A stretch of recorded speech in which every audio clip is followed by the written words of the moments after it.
দাও তো বৌমা, দাও তো তোমার ওই মৃত স্বামীকে। পিতা হয়ে আমি আমার সন্তানের সৎকার করব মা। ও শ্বশুর বাবা গো, ও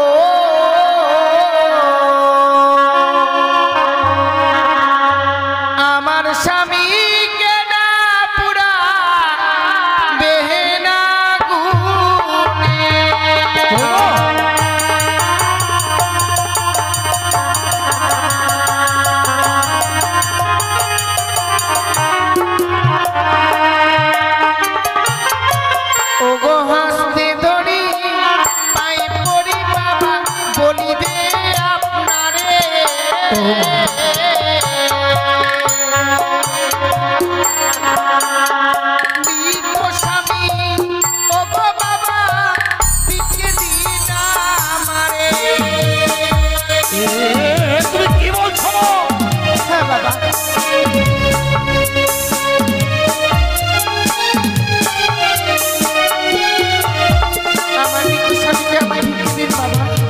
তুমি তোমার মৃত স্বামীকে আমার কাছে ভিক্ষে চাইছো, কিন্তু বলো তোমা ওই মরা মানুষটাকে দিয়ে তুমি এমন কি করবে? মৃত স্বামী বক্ষে লইয়ে ভাসি বসা করে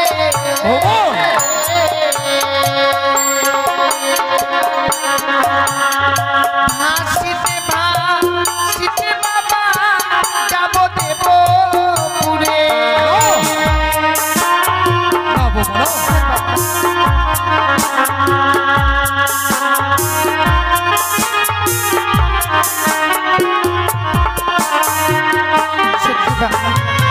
মৃত স্বামীকে বক্ষে লই আমরা সাগর জলে ভাসতে ভাসতে যাবো আমি সে দেবতা নগরে। ওই আমার অষ্টয়ল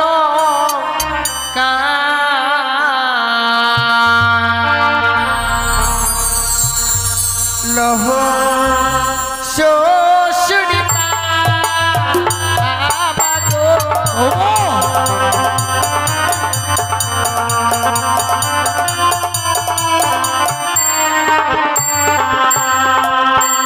ওই আমার অষ্টয়লঙ্কা লহ শ্বশুরি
গলার মালা লহ শ্বশুর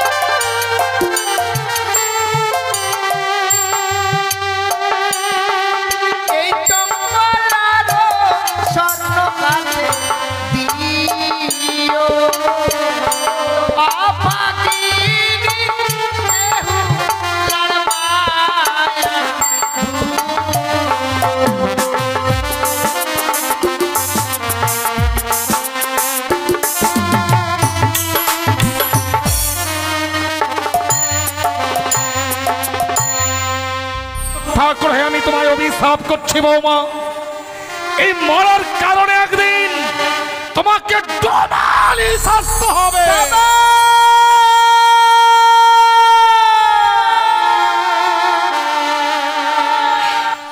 বিদায় বাবা, বিদায়। যাবার সময় বিদায় বলতে নেই মা, বলো যে আসি। বৌমা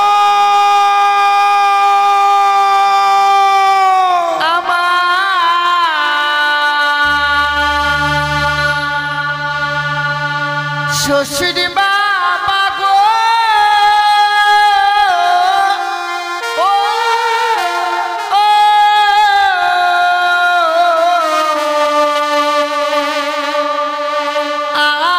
আমি চলে যা ভেসে যা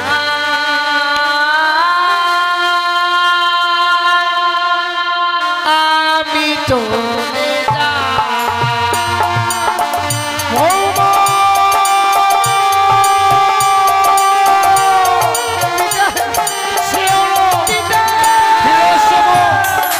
তুমি ফিরে এসো, তুমি ছেড়ে না। অমন করে ভাবতে ভাবতে ছেড়ে না বৌমা, তুমি একটিবার ফিরে এসো। বাবা পরে রইল জমি বাড়ি, সাগর জলে দিলাম পানি। তুমি ছেড়ে না।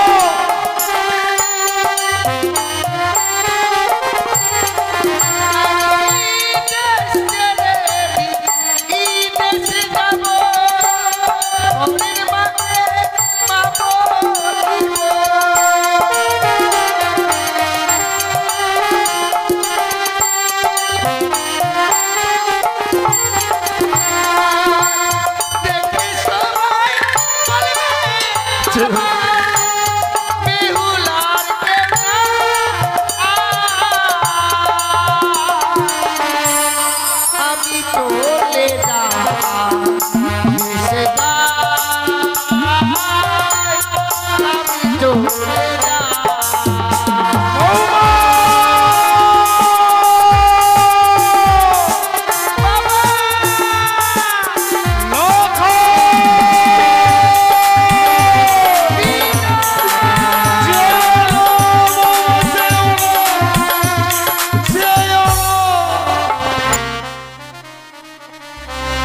আমায় একটি পয়সা দিন গো মায়ে,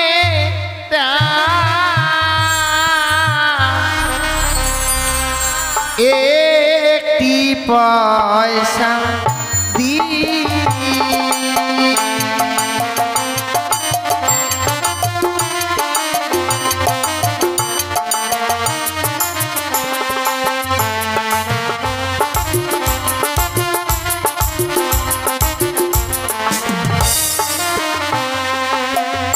একটি পয়সা দিন গো মায়েরা, একটি পয়সা দিন।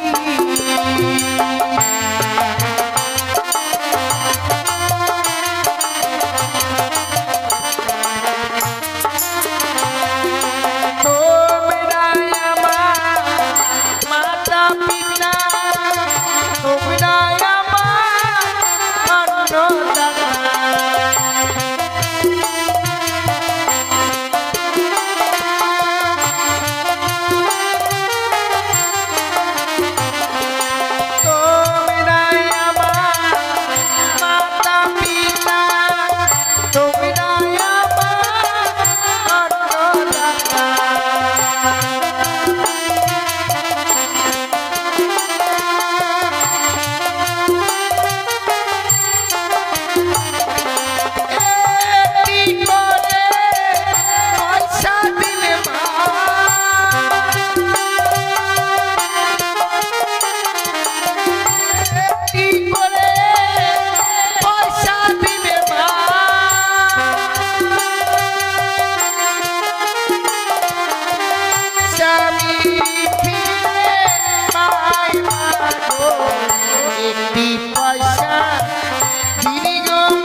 দিনী কপাল দোষে ভিখারিনী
সত্যি গো, এই চম্পলানগরের বাবা মায়েরা প্রত্যেকেই যেন ভালো হোক।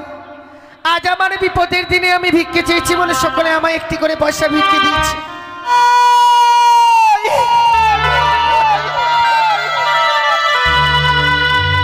হে ভগবান, আজ আমি এমন কি স্বপ্ন দেখলাম। কে যেন অদূর থেকে বললো, রে সানিকা, তুই আরে নিশ্চিন্তে ঘুমে থাকিস নে মা, ছুটে আয় একটিবার শুধু এই বাসর ঘরে। ওই বাসর ঘরে, ওই বাসর ঘরে ছাড়া পদ্মার কাল ভুজঙ্গে প্রবেশ করে আমার এলাকায়কে ধ্বংস করেছে।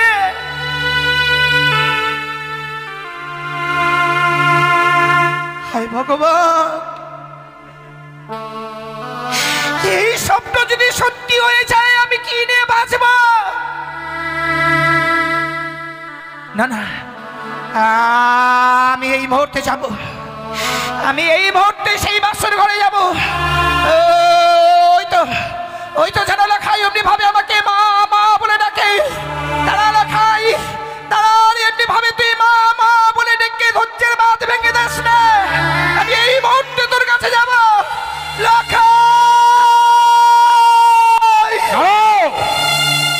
দাঁড়াও সনকা, এখনো নিশ্চিত প্রমাদ হয়নি। এমন করে লখাই বলতে বলতে তুমি কোথায় যাচ্ছ? ওগো জানো স্বামী,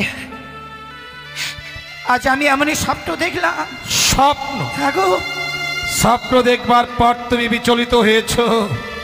জানো সনকা, স্বপ্ন যেমন স্বপ্নের মতো আসে আবার স্বপ্নের মতো চলে যায়। এই কঠিন বাস্তবে স্বপ্ন কোনোদিন সত্য হয় না। তাই জানো হয় গো স্বামী। বলো তো সনকা, এমন কি স্বপ্ন দেখবার পর তুমি লখাই লখাই বলে পাগলিনীর বেশে ছুটে যাচ্ছ? ওগো, কে যেন অদূর থেকে বললো, রে সনিকা, তুই নিশ্চিন্তে ঘুমিয়ে থাকিস নে মা। একটিবার তো প্রাণ থেকে লখাইকে দেখবার জন্য ছুটে আয় বাসরে ঘরে।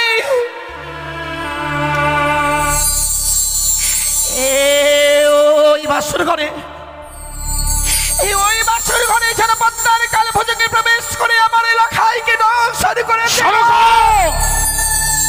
তুমি এর মধ্যেই ভুলে গেলে স্বয়ংদেব শিল্পী বিশ্বকর্মাকে আনায়ন করে আমি সাঁওতালি পর্বতে লো বাসর ঘর নির্মাণ করেছি।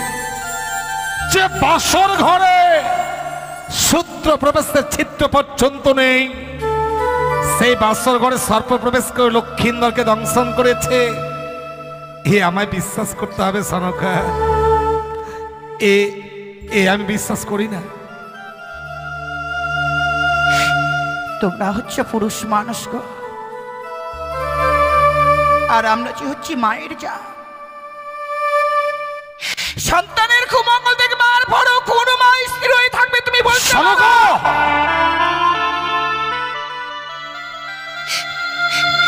আমি যে লখাইয়ের মা গো,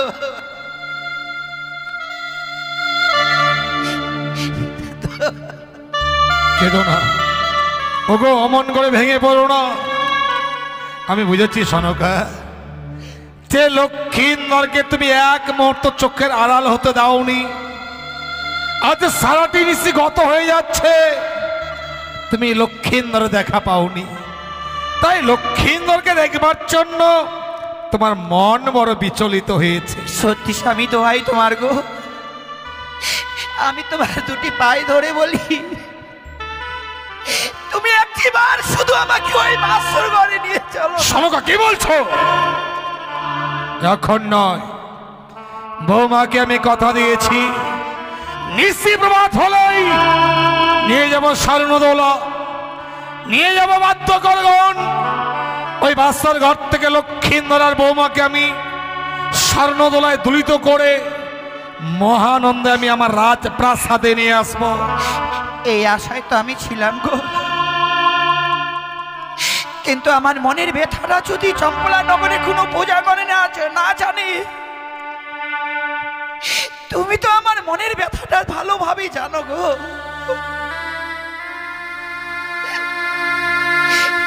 যে আমি এক এক করে ছয়টি সন্তানকে আমার পর যে যন্ত্রণা পেয়েছি,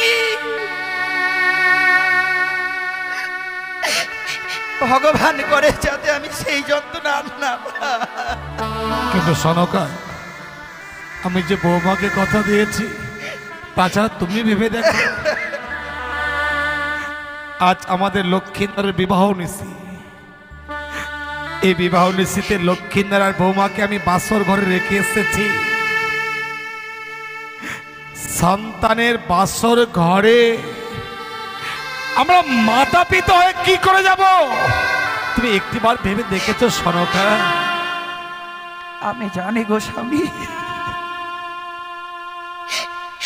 আজকের এই পিতা মাতাদেরকে যেতে হয় না, কিন্তু পারবে না এই হতভাগীর জন্য ওই বাসর ঘরে নিয়ে যেতে। তুমি একটিবার আমার লখাইয়ের কাছে নিয়ে চলো না গো। সনকা, বৌমাকে কথা দিয়েছিলাম সত্য,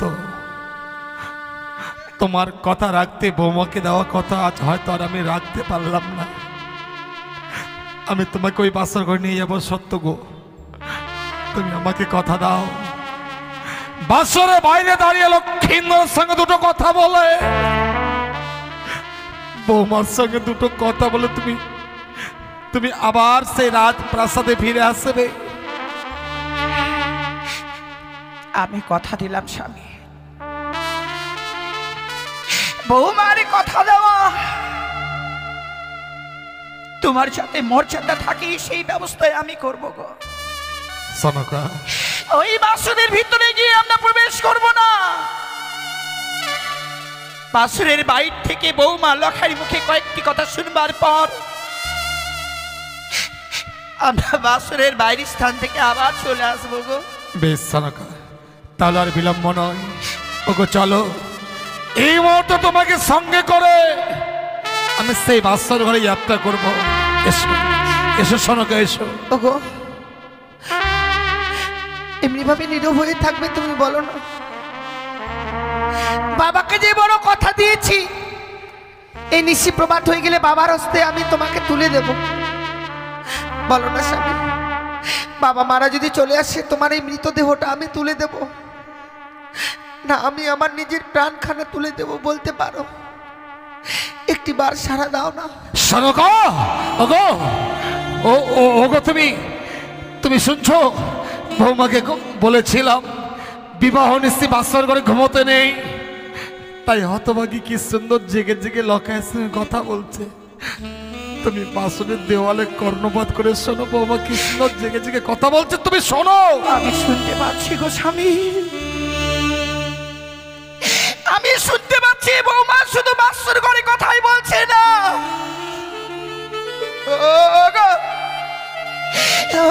তুমি একটি বারে কর্ণপাত করে শোনো না। ওই বাসনের ভিতর থেকে শোনো বৌমার কান্নার কণ্ঠস্বর। বৌমা বাসর ঘরে কাঁদছে?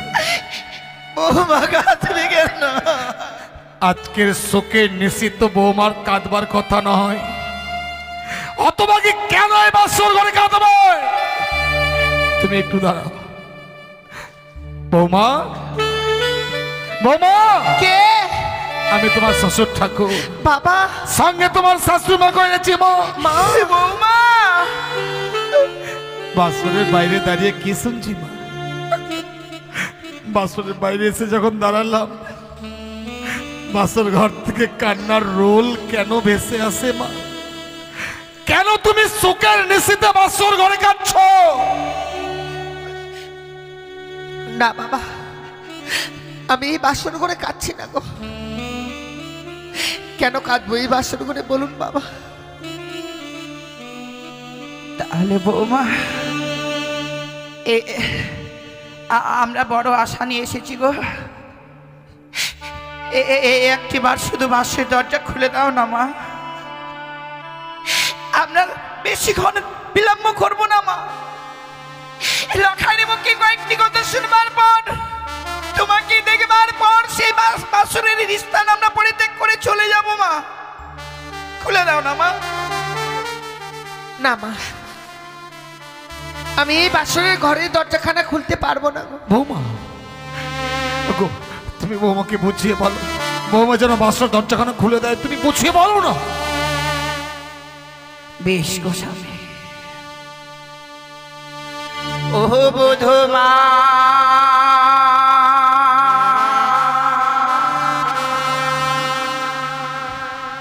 কপালি খোলো,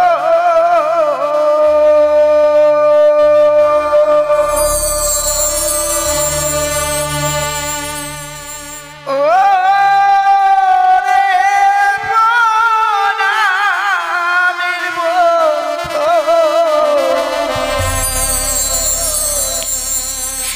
ও রে প্রণামের বোধ, ও মা কপালি খোলো।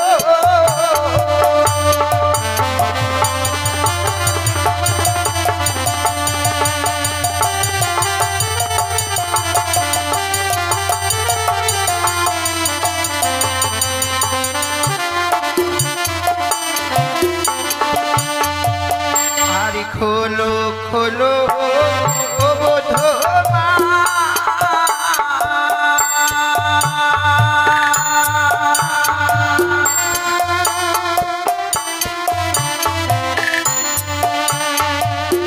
ও বোধ মা বাসরের কথা।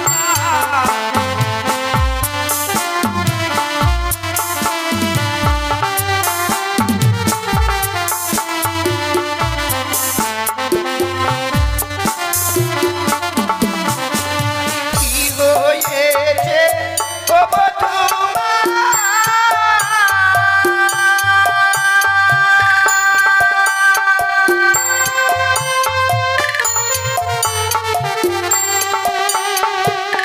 ও বধূ মা, বলো না আরে বধূ মা।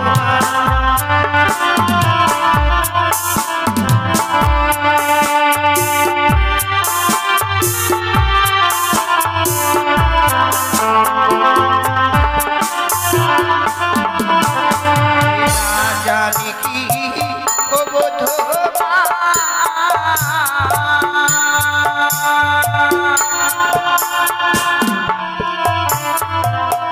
ও বোধ মা মেরেছে মা।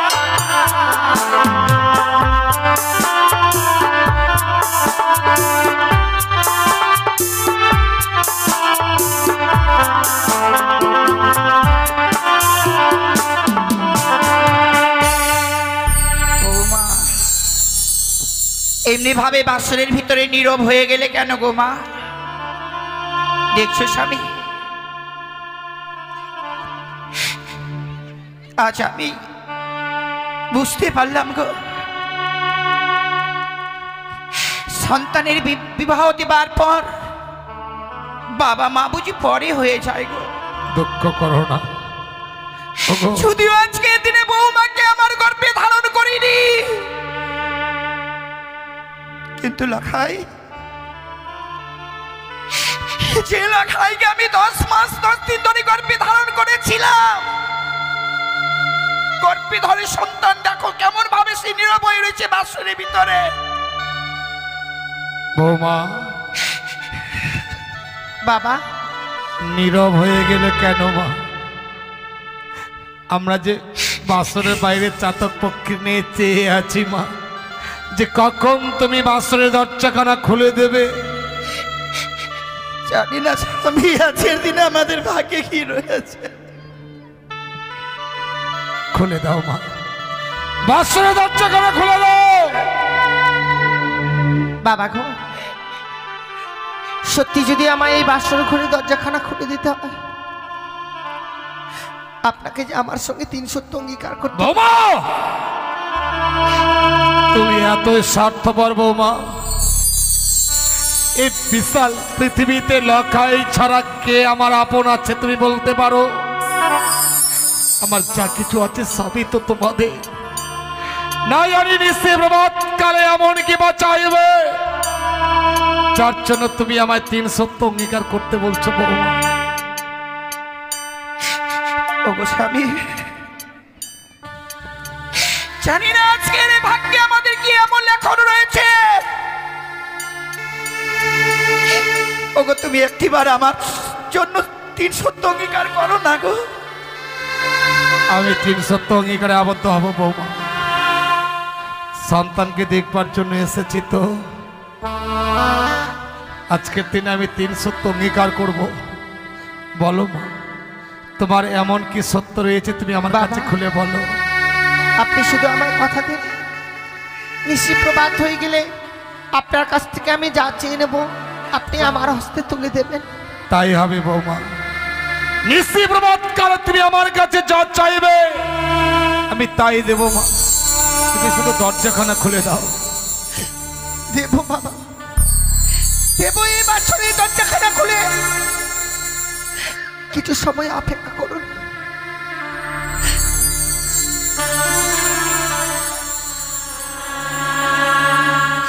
খুলে দিলাম মা, আমি খুলে দিলাম এই বাসরের দরজাখানা।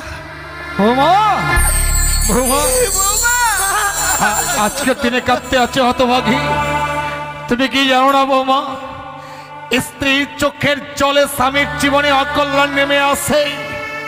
তুমি যদি চোখের জল ফেলো, লক্ষ্মীন্দরের জীবনে যে অকল্যাণ নেমে আসে ভাই মা। কেন আজকের সুখের নিশ্চিতে বাসর ঘরে কাঁদছো বৌমা? কি হয়েছে আমার কাছে খুলে বলো। বলো মা, বলো। তুমি শুধু আমার কাছে খুলে বলো, কেন তুমি বাসর ঘরে কাঁদছো? বাবা, কাদা ছাড়া যে আমার জীবনে আর কিছু নেই। এই তুমি কি বলছো মা? এমনি ভাবে মনে সারাটা জীবন আমায় কাটতে হবে বাবা। কি হয়েছে মা? আমার স্বামী আমার সঙ্গে আর কথা বলছে না বাবা। লখাই কথা বলছে না, যাচ্ছ তুমি কাঁদছো? লখাই কথা বলছে না, তুমি কাঁদছো? শোনো গো, ডাকো, ডাকো তোমার কুলাদার পুত্র লক্ষ্মীন্দরকে। ও নাকি আজ বৌমার উপরে অভিমান করেছে। ও নাকি বৌমার সঙ্গে কথা বলছে না। লক্ষ্মীন্দরকে ডাকো, আজ এমন শিক্ষা দেব ও যাতে বৌমার উপর আর কোনদিন অভিমান করতে না পারে। ওগো স্বামী,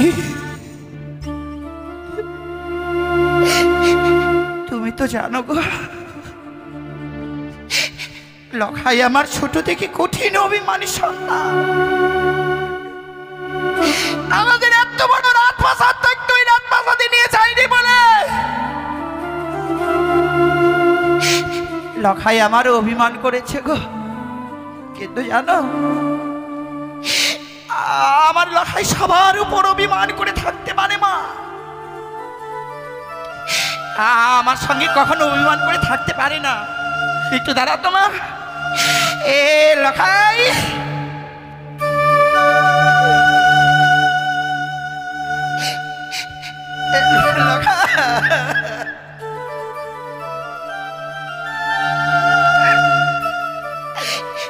দেখ না তোর হতভাগী মা এসেছে রে।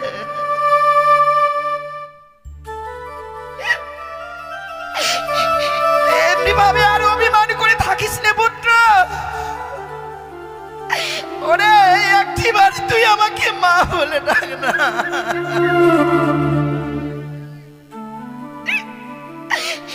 লখাই এই কথা বলছিস না কেন বল না বল।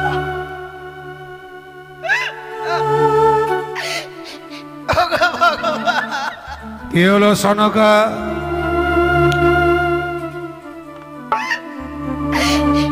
অভিমানী সন্তান আজকের দিনে আমার সঙ্গে কথা বলছে না গো।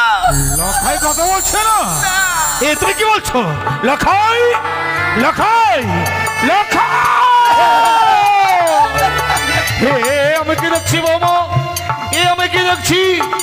লক্ষ্মী নরেশ্বর অঙ্গজ মলিন হয়ে গেছে, তার বদন দিয়ে গরল বয়ে যাচ্ছে, সর্বঙ্গ শীতল হয়ে গেছে। কেন কেন বৌমা লক্ষ্মীর অঙ্গ শীতল হয়ে গেছে? আমার লখাই কি হয়েছে গো মা বলো না গো। সে আর কোনোদিনও কথা বলবে না বাবা। লখাই কথা বলবে না? কিন্তু কেন কি হয়েছে আমার লখাইয়েরা? আমার স্বামীকে এই পদ্মার কালিয়া রাগিনী দর্শন করেছে।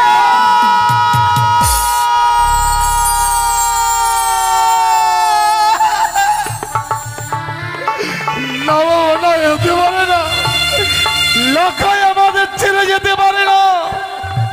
লখাইকে সর্পে দংশন করতে পারে না। লখাই ওরে কথা বল, একটিবার মাকে মা বলে ডাক, আমাকে পিতা বলে ডাক, কথা বল। লখাই এই কথা বল না। লখাই ওরে কথা বল।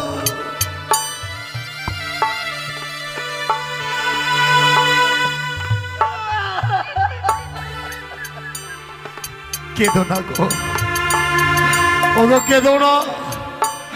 নিদ্রা দেবীর শীতল কোলে লখাই আজ ঘুমিয়ে পড়েছে। লখাইয়ের কান্দটা এমন বধির হয়ে গেছে যে আমাদের কণ্ঠেশ্বর লখাইয়ের কর্ণে আর কোনোদিন পৌঁছবে না। ও আর আমাদের ডাকে কোনোদিন সাড়া দেবে না সনকা। আরে হলো না গো।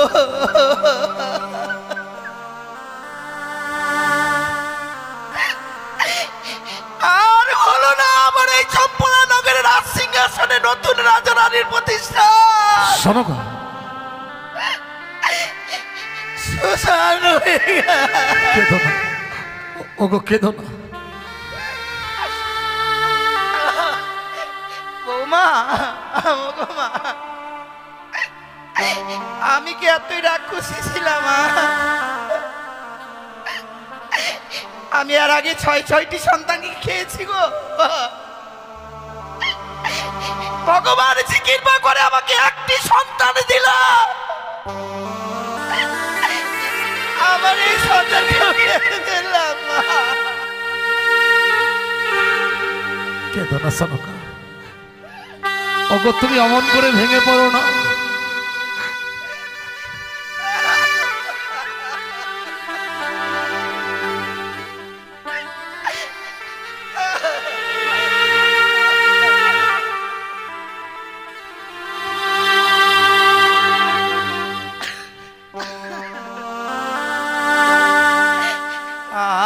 আমাকে ছেড়ে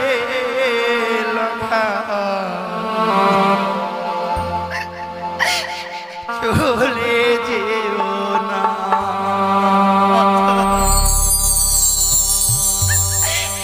এই সন্তান হারা মায়ের ব্যথা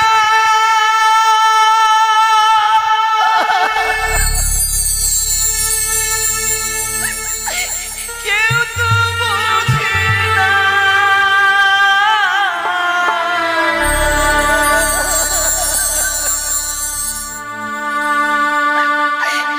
এই সন্তান হারা মায়ের ব্যথা কেউ তো বোঝে না।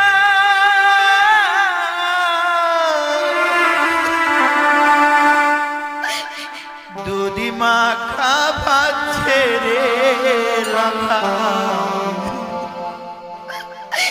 চলে যেও না। আমাকে ছেড়ে চলে যেও।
বাসর ঘরে তোমরা কেউ কাঁদবে না। তোমরা যদি বাসর ঘরে কাঁদো, ওই কানে আড়াল থেকে অট্ট হাসি হাসবে, উচ্চ স্বরে বলবে, আমি শাস্তি দিয়েছি, কেউ কাঁদবে না। চোখে চোখে জল মুছে ফেলো, আমার সঙ্গে আনন্দ করো, নাচো গাও। ও ভালো নাচে রে বানিয়া চাঁদ সাদা গারে, ভালো নাচে রে বানিয়া চাঁদ সাদা গারে, ও ভালো নাচে রে বানিয়া চাঁদ সাদা গারে। সত্যি মরলো ভালোই হলো, মিটলো যে জঞ্জাল। ভালো নাচে রে বানিয়া চাঁদ সাদা গারে, ভালো নাচে রে বানিয়া চাঁদ সাদা গারে। কেউ চোখের জল ফেলো না, কেউ কাঁদবে না আমার সর ঘরে। ওগো তুমি যে এত পাষাণ আমার তো জানা ছিল না। যেও আমার সন্তানি মৃত্যু শয্যায় আর তুমি নাচছো মা। গীতিবার্গণ লক্ষ্মীন্দরকে নিয়ে চলো তুলসী তলায়। আমি এতদিন ধরে যে একটা পাষাণের সঙ্গে ঘর করেছিলাম আমি কখনো ভাবতে পারিনি আমি আর থাকবো না গো। যে পাষাণের সঙ্গে ঘর করে শুধুমাত্র আমি চার কালে দুঃখ পেলাম,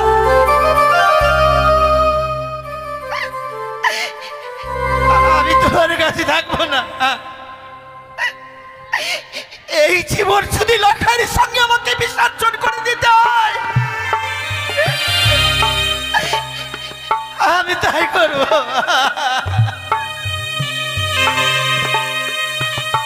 বৌমা,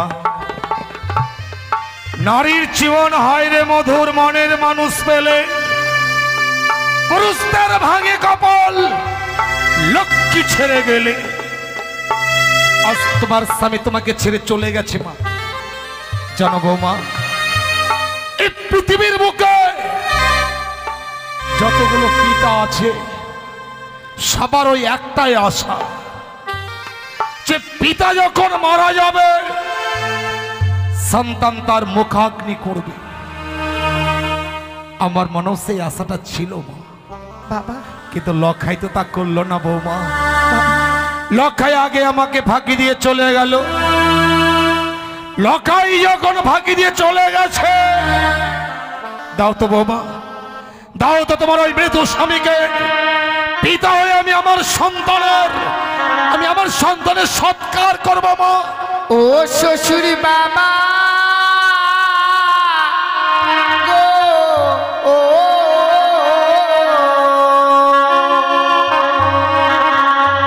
আমার স্বামীকে না পুরা বেহেনা গুনে।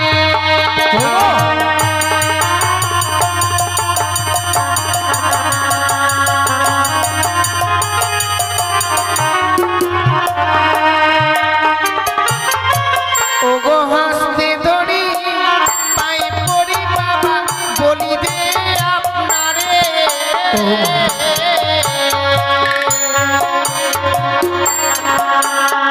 মৃত স্বামী ওগো বাবা দিকে দিন আমারে।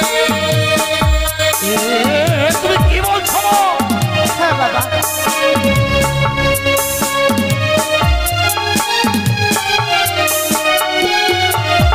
আমার মৃত স্বামীকে আমায় ভিক্ষে দিন বাবা।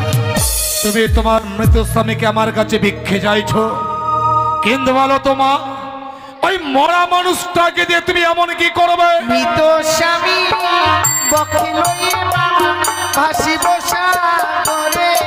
ওগো,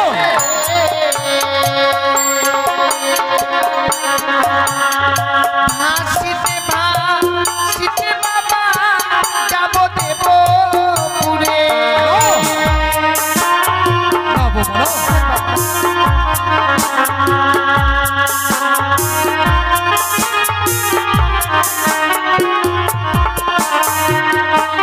না।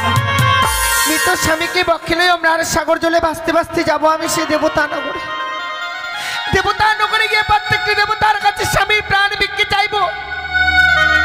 কি অপরাধ করেছি আমি যে বাসর ঘরে আমার স্বামীকে কেড়ে নিয়েছি তারা?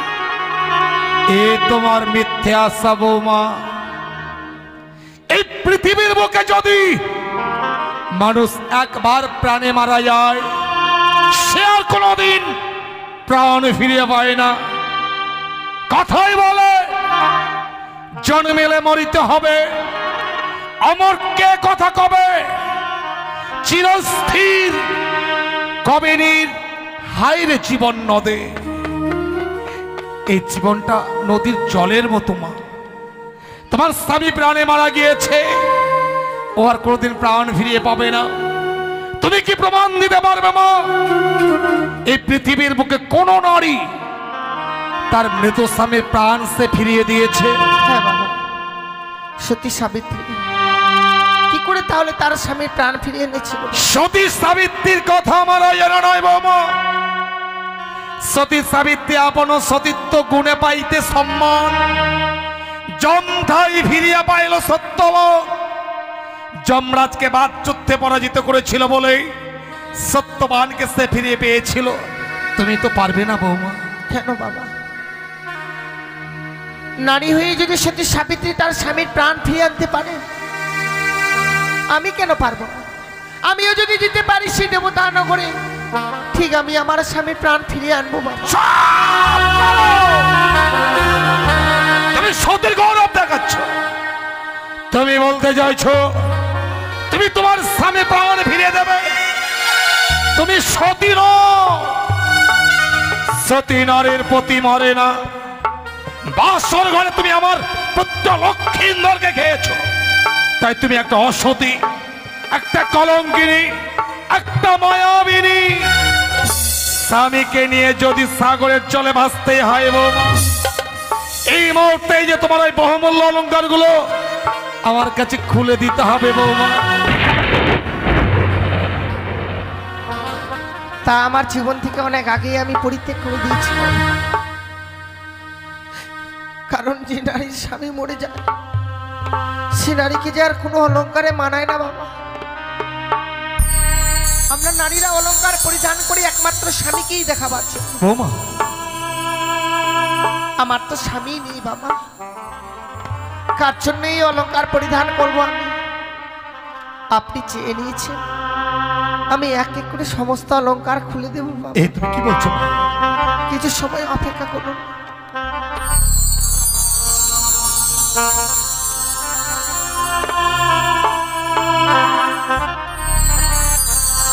ওই আমার অষ্টয়লঙ্কার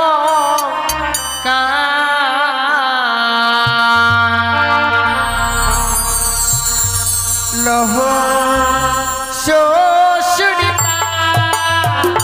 বাবা গো।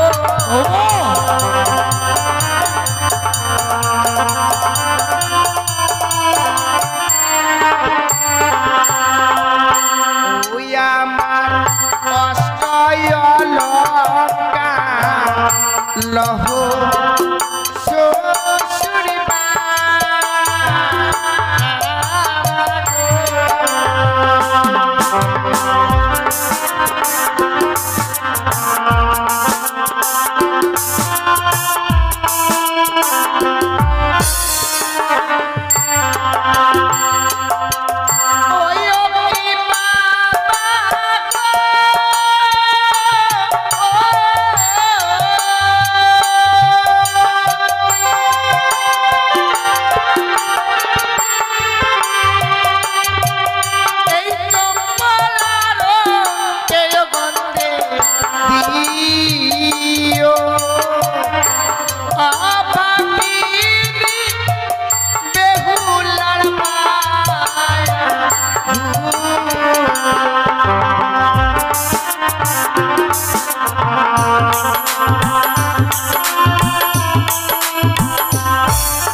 বাবা, আমি যে সমস্ত অলংকার পরিধান করেছিলাম এক এক করে সমস্ত অলংকার আমি খুলে দিয়েছি বাবা। অলংকারগুলো চাইলাম বলে তুমি খুলে দিলে মা। বাবা, অলংকারগুলো কেন চেয়েছিলাম জানো? কেন বাবা? আমি ভেবেছিলাম তুমি অষ্টম বৎসরে না বালিকা, ওই অলংকারের প্রতি তোমার লোভ লালসা থাকবে। সে কি বলছেন বাবা? অলংকারগুলো চাইলে তুমি এই চম্পকনগরের রাজপ্রাসাদে থাকবে, লক্ষিন্দরের পরিবর্তে তুমি আমাকে দুবেলা বাবা বাবা বলে ডাকবে। আমি যে বাবা ডাকের কাঙাল বৌমা বাবা, যে পিতার 7 পুত্র সন্তান পিতাকে ছেড়ে চলে যায়,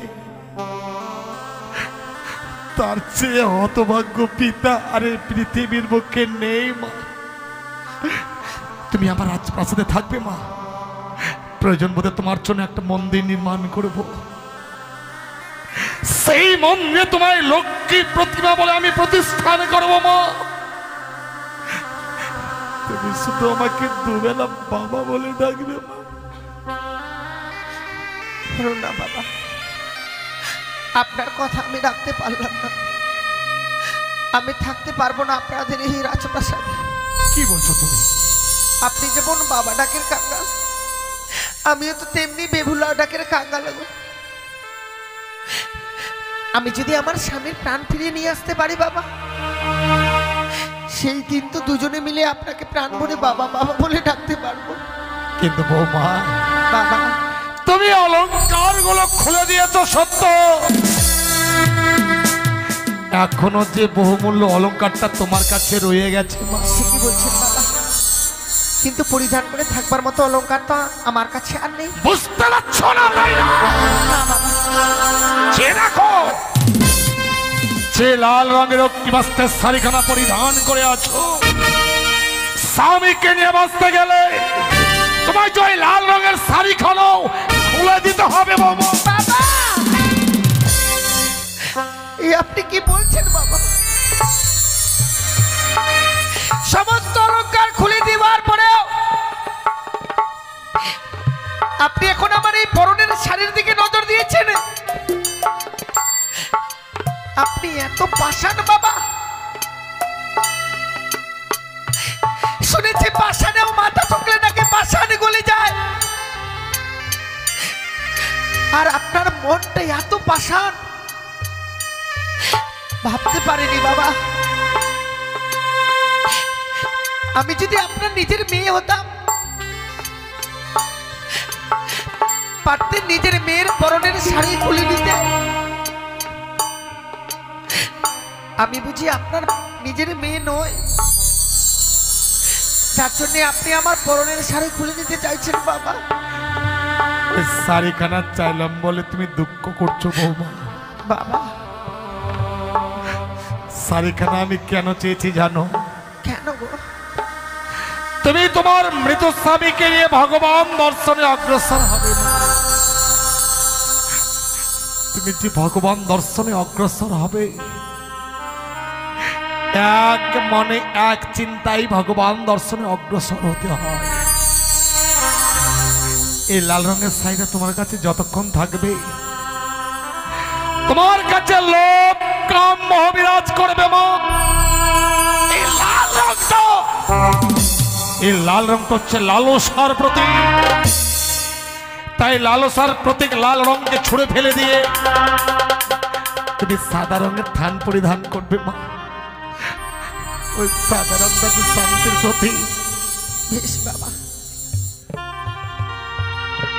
না জানে আমি আপনাকে অনেক অন্যায় কথা বলে ফেলেছি। আমি এই অগ্নিপথের শাড়ি পরিত্যাগ করে দেব বাবা। স্বামীকে নিয়ে সাগরে জলে ভেসে যাওয়ার পূর্বে এই অগ্নিপথের শাড়ি আমি আপনার হস্তে তুলে দেব। কিন্তু বাবা, শত চেষ্টা করো আমি তোমাকে আমার মায়ের বাঁধনে বেঁধে রাখতে পারলাম না বাবা। আমার কন্যা সন্তান নেই তো, তাই তুমিও আমার কাছে থাকতে চাইছো না। তুমি যে আমার সন্তানকে নিয়ে ভয়ঙ্কর সাগরের জলে ভাসবে বাবা, তোমায় কিছু না কিছু অবলম্বন করতে হবে মা। তা সত্যিই বাবা। এমন কি অবলম্বন করে তুমি সাগরের জলে ভাসবে? আপনি আমায় পঞ্চম কদলীর বৃক্ষের মান্দাস আর সরার মন্দুস তৈরি করে দেবেন বাবা, যাকে অবলম্বন করে আমি সাগরের জলে ভেসে যাব। ও মা, তুমি আমার সন্তান সম কদল বৃক্ষ আমার কাছে চাইছো, আমি তোমায় দিতে পারবো না মা। বাবা, কেন আপনি দিতে পারবেন না গো? কেন দিতে পারবে না তা জানো মা? কেন বাবা? দক্ষিণে পাটনে আমি বাণিজ্যের কারণে যাত্রা করেছিলাম। 14 ডিঙা ধনের রাত্রি পরিপূর্ণে যখন ফিরে আসি, ভয়ঙ্কর কালিদহের জলে আমার 14 ডিঙা অতল তলে তলিয়ে যায় মা। বাবা, সেদিন সেই ভয়ঙ্কর কালিদহের জলে আমি আমার প্রাণ বাঁচাতে বাঁচাও বাঁচাও বলে চিৎকার করেছিলাম। এই কঠিন পৃথিবীর মানুষ আমাকে বাঁচাবার জন্য কেউ এগিয়ে আসেনি মা। সেদিন একটি ছোট্ট কদলের বৃক্ষ আমার প্রাণকে বাঁচিয়েছিল। তাই ওই লক্ষিন্দরের চেয়ে কদলের বৃক্ষের মূল্য চেয়ে আমার কাছে অনেক বেশি রয়েছে মা। তুমি কি পারবে কদলের বৃক্ষের যোগ্য মূল্য দিতে? বাবা, আপনি আমায় কিছু সময় ভিক্ষে দিন, সেখান থেকেই হোক না কেন আমি কদলী বৃক্ষের মূল্য এনে আপনার হস্তে তুলে দেব। তাই হবে বাবা, আমি সময় দিলাম। যত সময়ের মধ্যেই তুমি কদলের বৃক্ষের মূল্য আমার হস্তে তুলে দেবে। ওগো চম্পলা নগরের বাবা মায়েরা, স্বামীকে নিয়ে সাগরে জলে ভেসে যাব বলে শ্বশুর ঠাকুরের কাছে চেয়েছিলাম কদলীর বৃক্ষের মান্দা, কিন্তু ওই কদলীর বৃক্ষ নিতে গেলে যে আমায় মূল্য দিতে হবে, দেবার মতো মূল্য আমার কাছে নেই। তাই এই বিপদের দিনে আমায় একটি করে পয়সা ভিক্ষে দিন না গো মায়েরা। ওগো চম্পলা নগরের বাবা মায়েরা, এই হতভাগীকে একটি করে পয়সা শুধু ভিক্ষে দিন গো।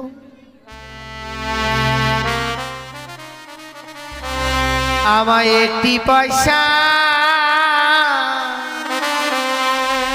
দিন গো মায়েরা,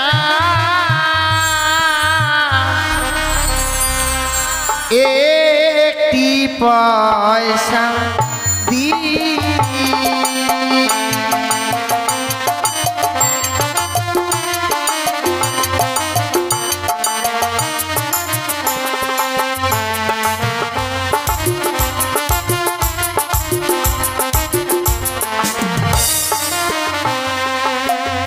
একটি পয়সা দিন গো মায়েরা, একটি পয়সা দিন।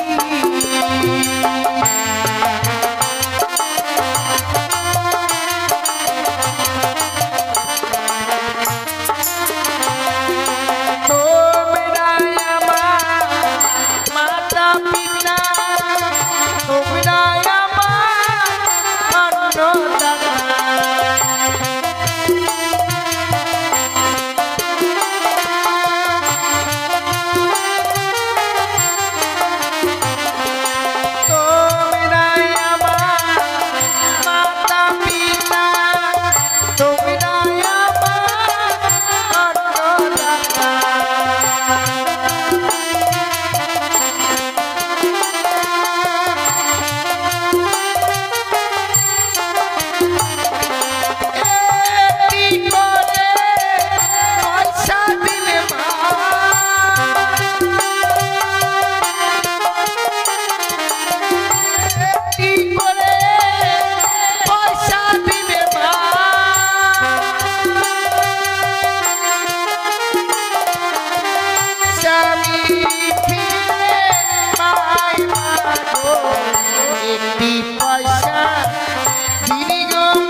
সত্যি গো, এই চম্পলানগরের বাবা মায়েরা প্রত্যেকেই যেন ভালো হোক। আজ আমার বিপদের দিনে আমি ভিক্ষে চেয়েছি বলে সকলে আমায় একটি করে পয়সা ভিক্ষে দিয়েছে। তাই আজ আমি ঠাকুরের কাছে কামনা করি, হে ঠাকুর, আমার এই বিপদের দিনে যে বাবা মায়েরা দান করেছে গো, সেই বাবা মায়েদের মেয়েরা যেন আমার মতো কোনোদিনও বিধবা না হয়, আমার মতো যেন স্বামীকে না হারায় ঠাকুর, এ আমি কামনা করি। বৌমা, তুমি কি কদলের বৃক্ষের মূল্য এনেছো মা? এনেছি বাবা। কিন্তু কদলের বৃক্ষের মূল্য দেবার মতো করি তো তোমার কাছে ছিল না বৌমা। সত্যই আমার কাছে ছিল না বাবা। এই করি তুমি কোথায় পেলে? সারা চম্পলানগর ভিক্ষে করে এনেছি গো। বৌমা, হ্যাঁ বাবা। তুমি তুমি ভিক্ষে করেছো? সত্যি ভিক্ষে করেছি বাবা। তুমি রাজগৃহে বড় হয়েছো মা, তুমি শুধু মানুষকে দান করে এসেছো।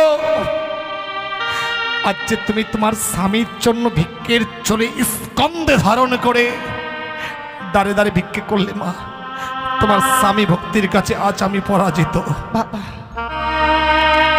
বৌমা, গতকালকে যখন বাসর ঘরে আমি তোমাকে রাখতে আসি, হ্যাঁ বাবা, আমার জীবিত সন্তান লক্ষ্মীন্দরকে তোমার হাতে তুলে দিয়ে বলেছিলাম, বৌমা একটি নিশির জন্য আমার লক্ষ্মীন্দরকে তোমার হাতে তুলে দিলাম। আর আজ দেখো, নিশি প্রমাদ হতে না হতেই জীবিত পুত্র লক্ষ্মীন্দরের পরিবর্তে আমার মৃত সন্তান লক্ষ্মীন্দরকে আমি তোমার হস্তে তুলে দেবো মা। দিন বাবা, তাই দিন।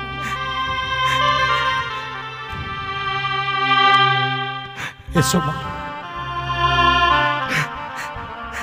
আজ এই মুহূর্তে আমি আমার মৃত সন্তান লক্ষ্মীন্দরকে তোমার হস্তে তুলে দিলাম।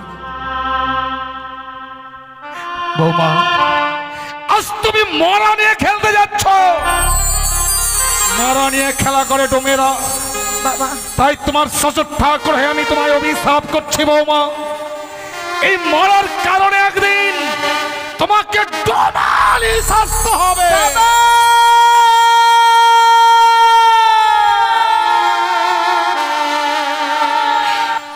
বিদায় বাবা, বিদায়। যাবার সময় বিদায় বলতে নেই মা, বলো যে আসি। বৌমা,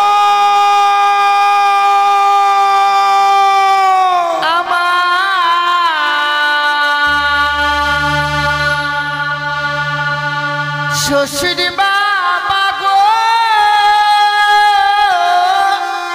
ও ও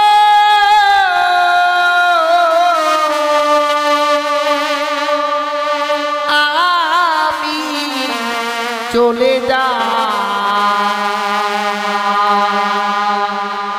ভেসে যা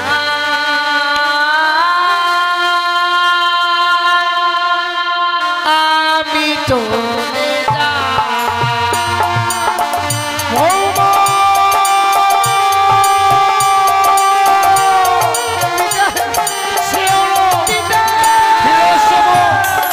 তুমি ফিরে এসো, তুমি ছিল না। অমন করে ভাবতে রাখতে ছিল না বৌমা, তুমি একটিবার ফিরে এসো।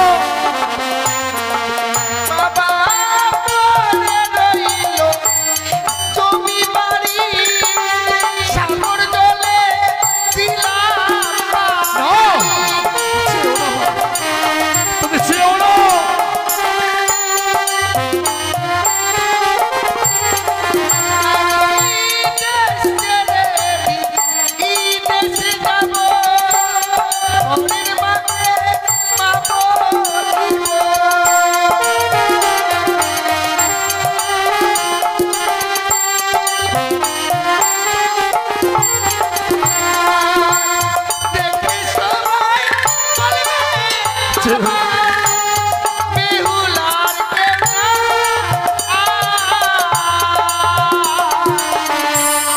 আমি চলে যা ভেসে যা, আমি চলে যা।